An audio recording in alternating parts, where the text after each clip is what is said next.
A lot of people that follow this channel or stumble upon this channel are surprised at some of the positions I take. They think that they're incompatible. Leftists may like to hear some of the anti-capitalist stuff, but they're very surprised that someone could hold anti-capitalist radical opinions and not believe in radical social liberalism and internationalism. And a lot of nationalists hear discussions around socialism or anti-capitalism or some of this stuff, and they think it sounds very radical, that it should put me in the same camp as communists, and they have firmly entrenched nationalist beliefs with a kind of reactionary conservatism in their mind. So I wanted to talk about the basis for my nationalism and what I see as the moral narrative that underlies nationalism, what the basis of the nationalist struggle should be today, what it is that we're struggling against, and what our narrative should be if we are to moralise people and win people over to our side. Now, when it comes to how I frame nationalism, first of all, to start from first principles, I am a traditionalist, a radical traditionalist in the sense of someone like Guénon or Julius Evola. Now, traditionalism has been bastardized, like many labels, by liberalism, specifically by liberal conservatism, where, it's taken to mean worshipping some specific point in the past, wanting to preserve exactly some time period within liberalism, whether it's the 1950s or the early 20th century or whatever else. But for me, traditionalism is not about worshipping the past. It's about recognizing the eternal presence of eternal truths.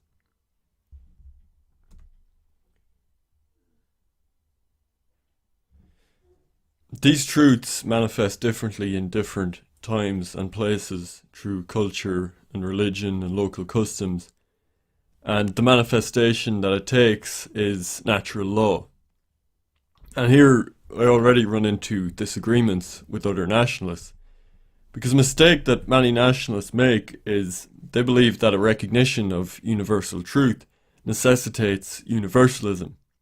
In other words, if we recognize universal truths, which is another name for objective truth, then they say we'd have to commit to some kind of universalism in the social world where everyone has equal value, hierarchy doesn't exist, discrimination is impossible.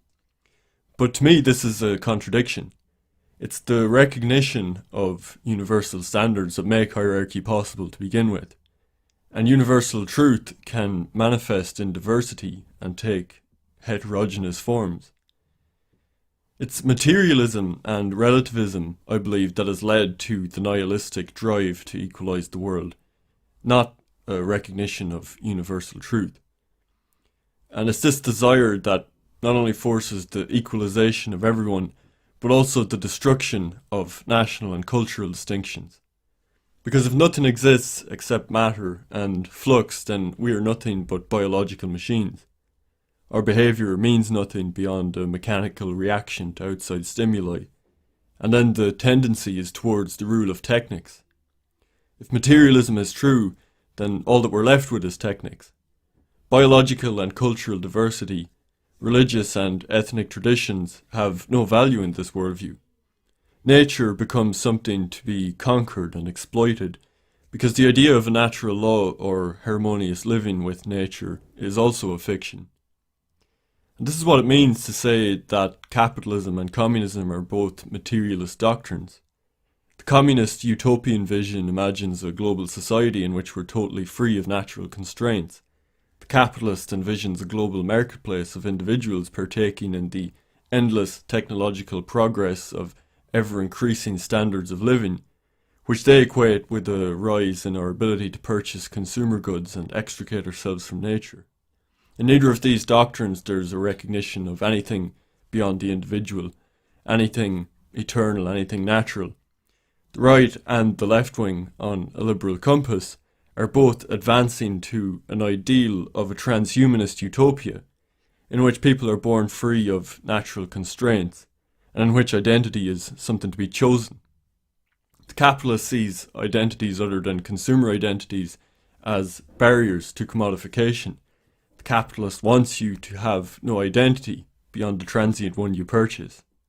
The communist sees identities other than class consciousness as illusory, and only wishes to use class consciousness as a means to a utopia devoid of class distinctions, a utopia devoid of all identity.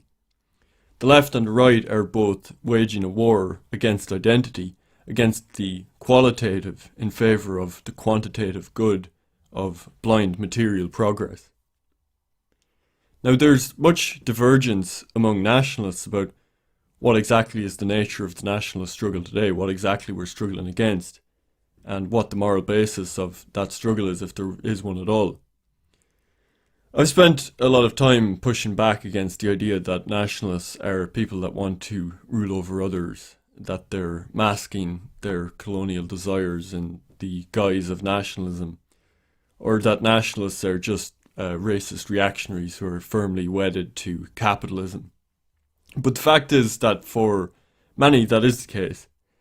And again, that's why I want to make it clear how I conceive of nationalism today as social nationalism, as an anti-capitalist, anti-colonial movement that is the true basis for a genuine opposition to neoliberalism.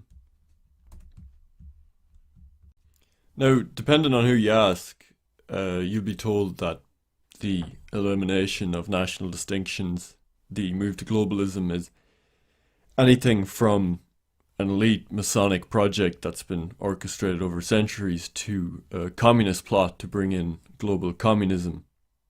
And this isn't, again, really something that I subscribe to as much. There's elements of truth in all of the narratives out there. But to me, fundamentally, what we're battling against is the inexorable progress of capital. It is capitalism. And again, we get into the weeds here of distinctions where for some people, capitalism is just the free exchange of goods. It's just markets. Now, no nationalist is against markets, and I'm certainly not. In fact, I'd like to have genuine free markets. The kind of social nationalism I envision would be a distributism, where instead of land being a commodity to be bought and sold and speculated on, that everyone would have land, everyone would have a dwelling, that there would be genuine free exchange between people within the nation. But capitalism as an ism is where capital dominates. It is a process of metabolism where the earth and natural resources are metabolized to be turned into money. And this money is in the perpetual pursuit of more money. And this is all fueled by debt. Now, there's a number of reasons why I believe capitalism can basically be equated with endless growth. Capitalism is endless growth as an economic system. And we've had perpetual compound growth of about 3 to 4% a year since the inception of capitalism. Capitalism is investorism. The economy is fueled by investors. They invest in stocks, not for the production of any particular goods, but for a return on their investment, and that means growth. The tendency to growth is built into every company, every corporation in capitalism. It's what investors expect. It's the duty of CEOs to provide growth more than anything else. Capitalism functions on the coercive law of competition. If you don't grow, you'll be wiped out by someone that does. And now this has obviously brought tremendous prosperity to the world like never before seen, and this is what the apologists for capitalism will always talk about. But this process entails a number of things that make it undesirable and unsustainable. And the first is obviously the ecological limitations that we're now running into with a planet of over 7 billion people approaching up to 11 billion by the middle of the century if projections are correct. And we are running into deep ecological crisis. There is mass species extinction, there is irreversible damage being done to the natural world. But in the human realm, we're also seeing the destruction of tradition, the destruction of culture, the destruction of indigenous peoples. And this is all really the result of the growth imperative of capitalism.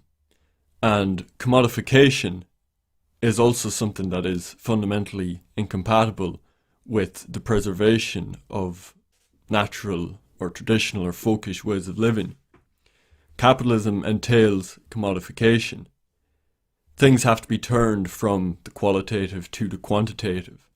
Capitalism is in this perpetual state of commodification, or maybe we'll call it quantification. Everything has to be quantified.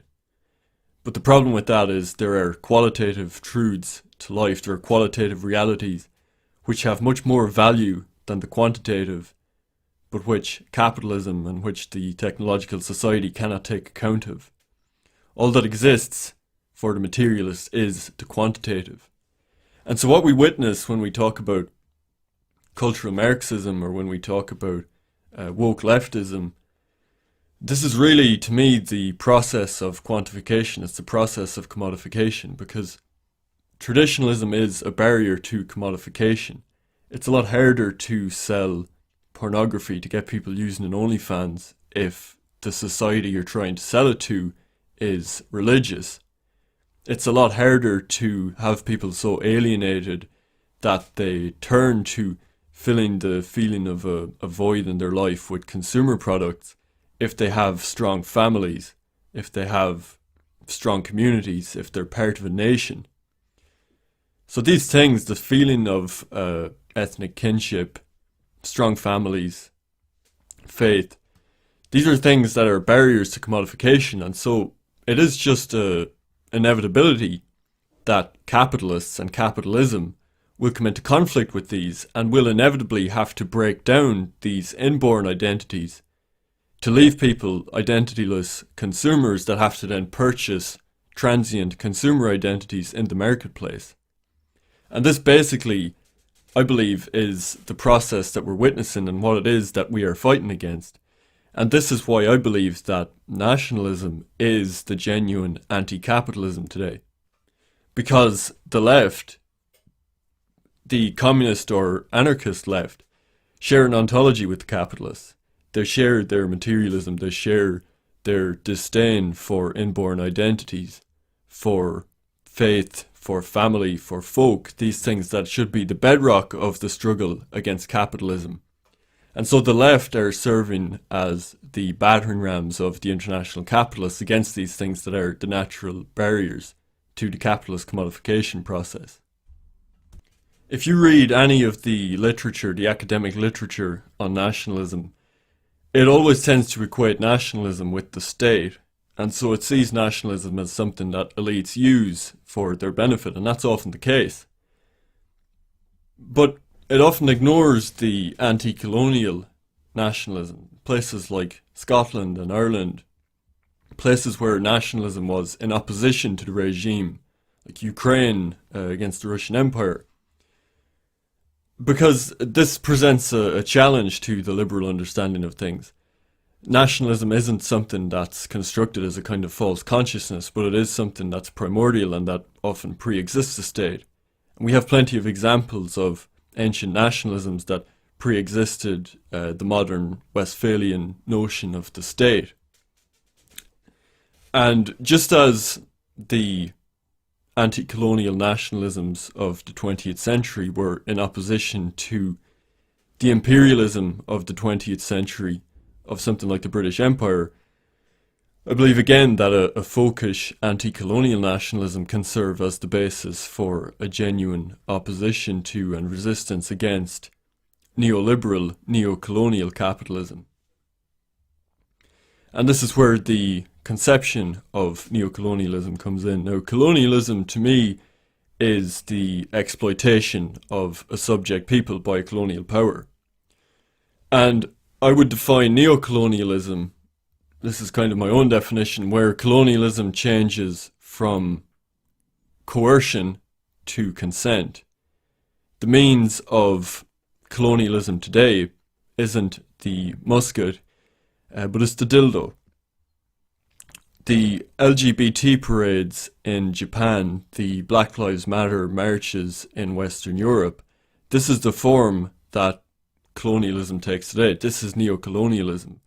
It's no longer administered through the barrel of a gun, but through this kind of manufactured consent through liberalism. And this is the entire purpose of liberalism. It is the superstructure of capitalism, and woke liberalism and the racially diverse multicultural liberalism. This is the superstructure of neocolonialism. And just as notions of white superiority were beneficial when colonialism was pushed by the merchant elites, because things like a pride in God and country, things like the desire to spread the Christian faith, the desire to spread a person's race and empire across the world, was the basis for the spread of colonialism that benefited mostly merchant elites. Now that has changed, where the flood of population is going in the opposite direction, and so that kind of superstructure is no longer beneficial. And so white supremacy has switched to white saviorism. And so when the conservatives make the critique of leftists that leftists are the real white supremacists, it might sound goofy, but it's not entirely wrong. Because white saviorism now is the basis on which neocolonialism is carried out. People attend whiteness studies and they, check their white privilege, and they go to BLM marches and they signal and they achieve social capital by being in favour of mass migration and multiculturalism. But what they're doing is they're facilitating the new neocolonialism in which the working class of native European nations are displaced and further exploited and undercut through the mass importation of foreign workers. So while white supremacy was the basis for colonialism, white saviorism is the basis for neocolonialism.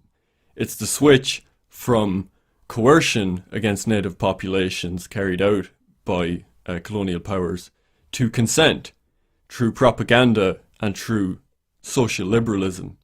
And this is how the financial empire spreads itself today. America is the seat of global financial empire, and it works to spread liberalism around the world. And this is the form that neocolonialism takes. And this is where the divergence with many other nationalists comes in, because many nationalists want to defend colonialism. They want to reject the moral case for our nationalism today, and they want to go back to justifying white imperialism and making arguments for a system that the elite has long since moved on from. Basically, they're missing the shot as far as I'm concerned, because they're tying their conception of things to a specific political and economic arrangement that existed under very specific conditions in, say, the 17th, 18th, 19th century that no longer exist now. And so there isn't that impetus from the ruling class to support the conditions for hegemony of these ideas.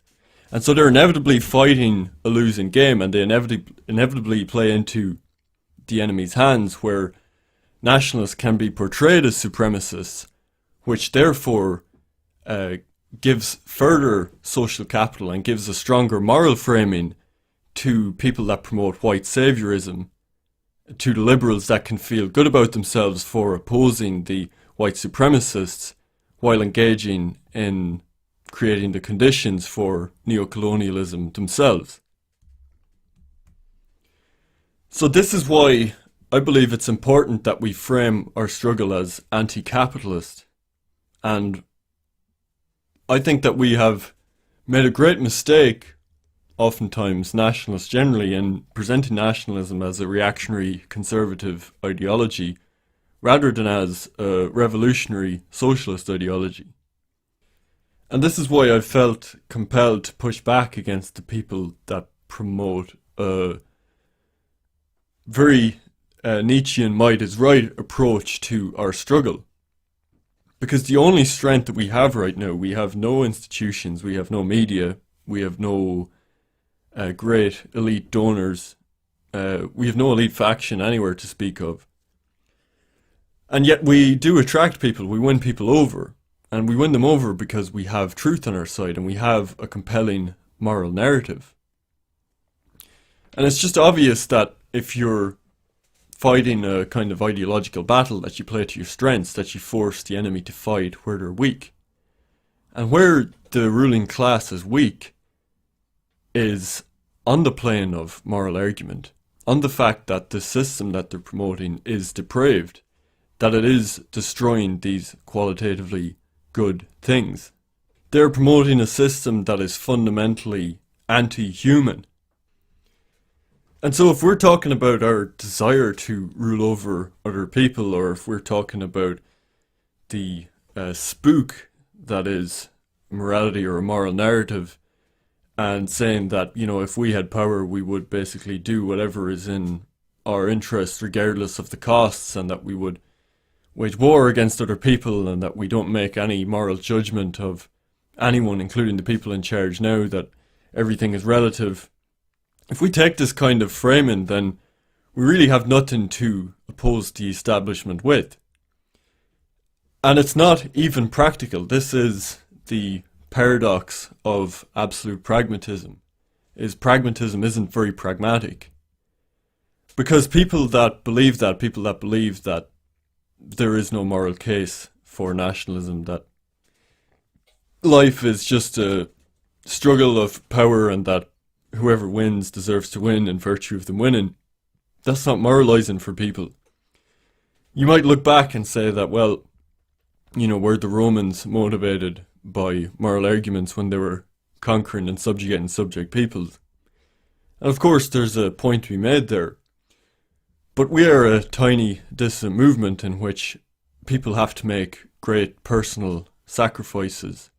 For what? To make a change in the world that they consider to be good, to make the world a better place, to fight for what they consider to be natural, to be the truth, to be a better society.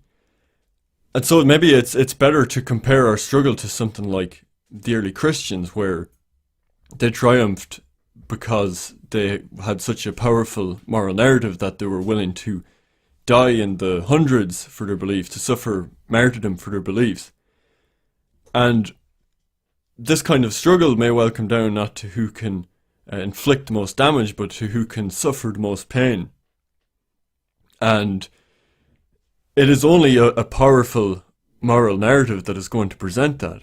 And if there's one thing that you can observe from our people specifically, it is how much they can be motivated by a powerful moral narrative. I mean, if you look at something like Black Lives Matter, to an extent those people are motivated by acquiring social capital. It is just status signaling. But there are people that are fanatics for this stuff, that are willing to do terrible and dangerous things for this stuff because they believe that they have the powerful moral narrative on their side. And if we shirk that responsibility of providing a coherent moral framing for our position, we're shooting ourselves in the foot.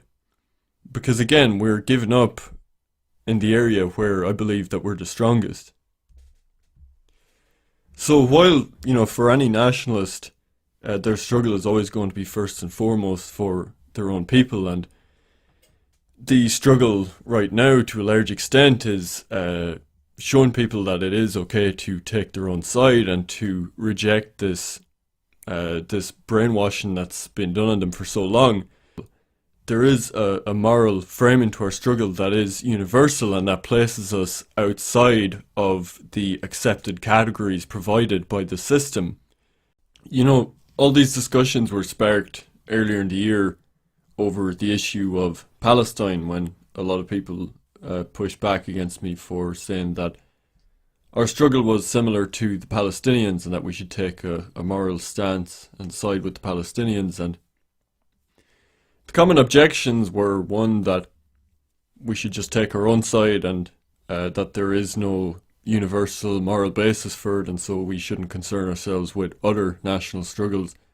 Or two, that we'll never convince the elites to go easy on us or side with us by showing them that they're immoral. And both of these things can be true, I don't dispute that. But the point is that to expose the moral bankruptcy of the people ruling over us is not to win them over, to get them to go easy on us, but to moralise and energise our own people. And to show the universal struggle that is going on against capitalism, against colonialism, against the supremacist, the genuinely supremacist ideology of Zionism, to show that this is a universal struggle being carried out by disparate peoples across the world, across different times, is not to hope that they'll all come and join our side and march with us in Western Europe or something, but to get off the plantation that has been set for us by our enemies, and to show that the whole moral narrative, the whole framing that they've constructed their liberal multicultural society on, that places us as the evil supremacist bad guys that want to go back to a time when it was us in the driver's seat of merchant capitalism and colonialism, to step off that plantation and to reject that paradigm. It's not about winning over people that hate us, it's about moralising our own people and about bringing down the moral foundations that this system is founded on. So in conclusion, my nationalism, my vision of social nationalism, is about this eternal, universal struggle of the qualitative versus the quantitative. It's about juxtaposing the sustainability of localism and social nationalism versus the unsustainable monstrosity of international finance capitalism. It's about recognising that nationalism today is the carrier of the true, the beautiful and the good against the evil merchant class who see the entire planet as something that exists to be exploited for their enrichment. And to reject that, what to me is a moralising, inspiring truth and endeavour, would be to surrender the fight before it's even begun.